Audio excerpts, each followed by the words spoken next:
Hi, I'm miltonchang of Bonsaiheirloom. I will show you this to give you an update on this Wisteria Bonsai I did last week. In fact, I did 2 Wisteria Bonsai. The other one actually dried out, and I'll tell you a little bit more the reason why. And you can see last week, they were just starting to open, and now it's almost finished with the leaves coming out. Well, it's a different kind of pleasure, but there's several things I'd like you to note. One is that from beginning to end, it's only 3 weeks at most. They're very fast, that's it. And then sporadically, there will be a few blossom here and there, so it adds to the little bit of a color, but not as spectacular as now. And you notice the color is rather bright in the beginning and then fades as it goes.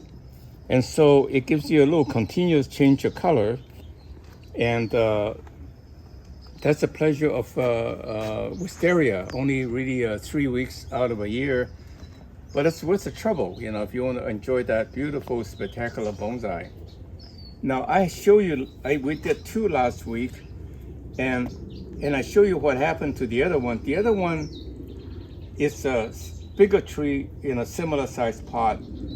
I think a lot of the traditional bonsai hobbyists tend to show off their skill in keeping the tree alive by keeping them really big trees in a small bonsai pot. I think it should be right scale.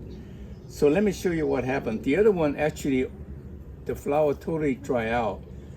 So I had to quickly repot it into a bigger bonsai pot with my soil mix. Because what happened is that this actually uses akadama. And you can see akadama is a very good material. It's totally solid. And you can see the bottom is dry. I water it every day, and yet the middle part is basically relatively dry. For sure the middle is dry. So the tree really isn't getting enough water. So what I did is I shave off all around to open it up and comb it out and put it in a bigger bonsai pot with my soil mix. So next year, hopefully I will show you both of these trees again.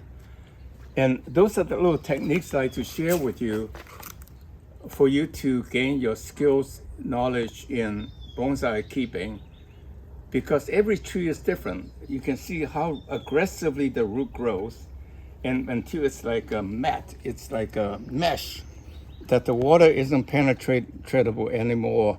And that, in fact, is the reason why you have to do repotting quite frequently for aggressive trees like this. Whereas we put a layer of root pruning mesh around it to encourage the roots to break up. And it's less like you need to do this much less frequently.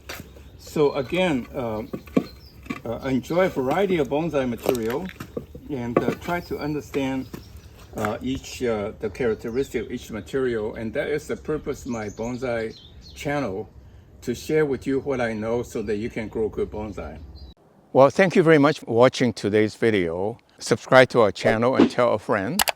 And most importantly, go to our website and sign up to become our VIP so that we can send you announcements of special considerations. Thank you very much. See you next week.